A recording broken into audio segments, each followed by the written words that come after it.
is absolutely pouring here in Western PA and in Pittsburgh. I'm sure you guys have heard on the news about all the flooding that's been happening here. It's pretty crazy. But how did medieval people deal with flooding? How did they escape something that seems pretty hard to escape, something that's pretty unavoidable? Well, in this video, we're gonna talk about that and we're gonna figure it out. Let's get into it.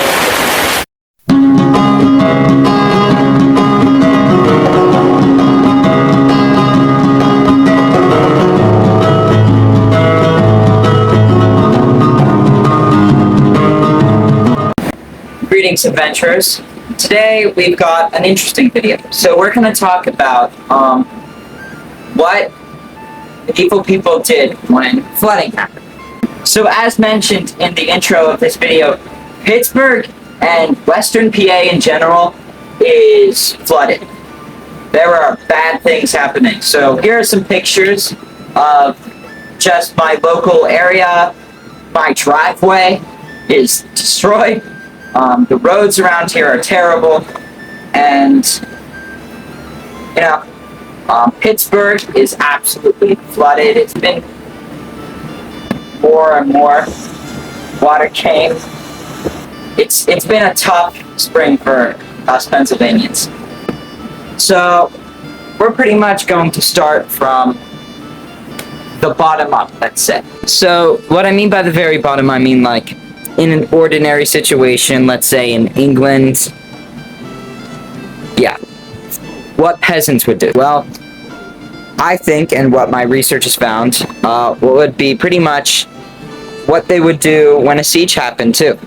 They go up and they pretty much live in the Lord's manor or castle for however long.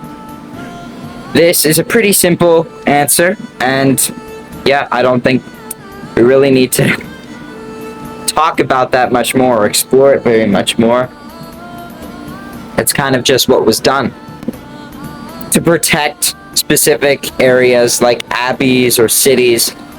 They actually had flood walls and flood banks that they built. So a great example of this is Botolph's Bridge. So this is no longer a thing now, but from what my research has found is they actually almost built a giant dam or a flood wall with a bridge on top, and it was there for a long period of time, and then they took it down, but there's now a bridge standing. I think they just did something with it. You guys tell me in the comments. A new bridge. It's a very modern bridge standing there where it would have a couple hundred years ago. And then there's another great example is Bayland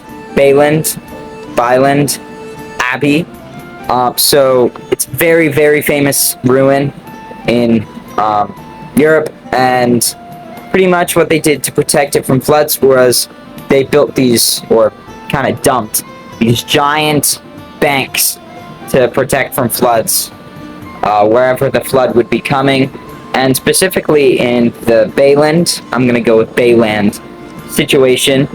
What happened with the Bayland situation was they actually, the banks were covered in pitched stone to really it's almost a wall at this point. And another great example for surviving floods, this one is probably my favorite, is Lake Town.